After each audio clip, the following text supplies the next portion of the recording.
एक गांव में रवि अपने परिवार के साथ रहता था। रवि एक बहुत ही गरीब किसान था। उसके पास थोड़ा सा जमीन था, उसमें वो सब्जियां उगाता था, लेकिन उसके खेत में उगने वाली सब्जियां अच्छी नहीं होती थी। उनमें या तो फिर कीड़े लगे हुए रहते थे या तो फिर पेड़ तोड़ने के कुछ देर बाद ही वो बासी हो जाती थी।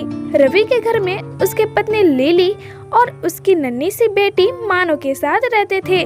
रवि रोज अपनी सब्जियों को गांव की मंडी में जाके बेचने के लिए जाते थे। अरे भाई, ये फूल गोभी कैसे दिए हो? 50 रुपए किलो साहब। लेकिन वो ग्राहक रवि से दाम पूछकर ही वहाँ से जाने लगता है। तब रवि उसे पीछे से आवाज लगाता है, अरे साहब क्या हुआ, ले लो ना, 40 रुपए किलो लगा दूंगा।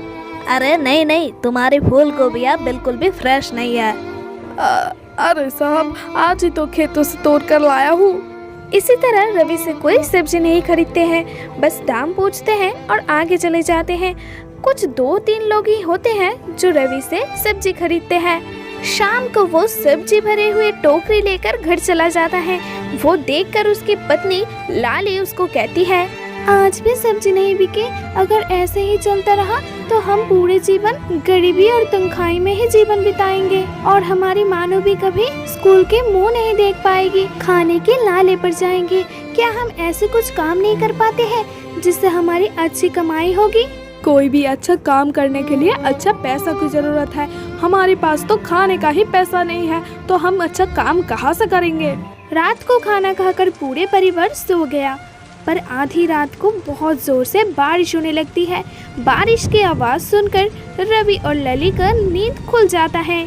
अभी तो बारिश का मौसम भी नहीं है, तो फिर अभी इतनी बारिश कहाँ से हो रही है? इंद्रदेव का मर्जी, वो जब चाहे ऐसी बारिश करवा सकता है। अगर ज्यादा बारिश हो गई तो हमारे खेतों में पानी भर जाएगा, फिर हम कल फसल भी नहीं रोप सकेंगे। तो हम कर भी क्या सकते हैं? बारिश रोकना तो हमारी बस की बात नहीं है, तुम सो जाओ। रवि और लाली बातें करते करते फिर से सो जाती है। फिर सुबह जब उन दोनों की आंखें खुलती है तब मौसम बिल्कुल साफ हो चुकी थी। सूरज की रोशनी सीधा रवि के खेत पर पड़ रही थी और रवि ने देखा कि उसके खेत में छोटे छोटे पौधे उगे हुए थे। तभी वहाँ पर लाली भी आ जाती है। कल तो हम खेत में कुछ भी नहीं रोपा था, तो फिर आज इस खेत में छोटे छोटे पौधे किसका निकल आया? ना जाने किस चीज का पौधा है ये। मैं तो इस इंतजार में थी कि आज खेत में मटर के बीज की रोपाई करूंगी। लेकिन हमारे खेत में ये पौधे ऐसे उगे हैं जैसे कि किसी ने इसकी रुपाई की हो। सारे एक ही आकार के हैं। क्यों ना हम कुछ दिन देखें कि ये किसका पौधा है? ठीक है, थोड़े इंतजार कर लेते हैं, कल सुबह तक पता चल ही जाएगा कि ये किसके पौधे हैं। सारे दिन गुजर गया। रात को तीनों ने खाना खाकर सो जाता है।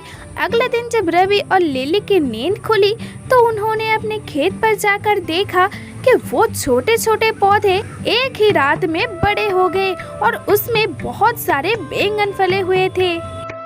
तो ये बैंगन के पौधे हैं, लेकिन हम तो हमारे खेत में बैंगन के बीज को नहीं डाले थे। लेकिन हमारे खेत में इतने अच्छे बैंगन की फसल कहाँ से उग गई? अब कहाँ से आया है, इससे हमें क्या लेना देना।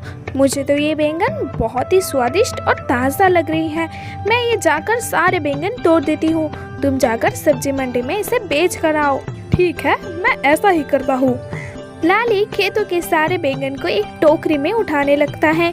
देखते ही देखते एक टोकरी भर जाती है, फिर दूसरा टोकरी भी भर जाती है। 2 ताज़ा ताज़ा बैंगन की टोकरी भरे हुए देखकर रवि और लिली बहुत ही खुश हो जाती है। लाली, हमें बाजारों पे जाके इन सारे बैंगनों को बेचना होगा, लेकिन मैं अकेला इन दोनों टोकरियों को कैसे उठाऊंगा? हाँ, कोई बात नहीं मानू के पापा, एक बैंगन की टोकरी आप ले जाना और एक टोकरी बैंगन मैं ले जाऊंगी। दोनों एक साथ मिलकर बैंगन बेचेंगे।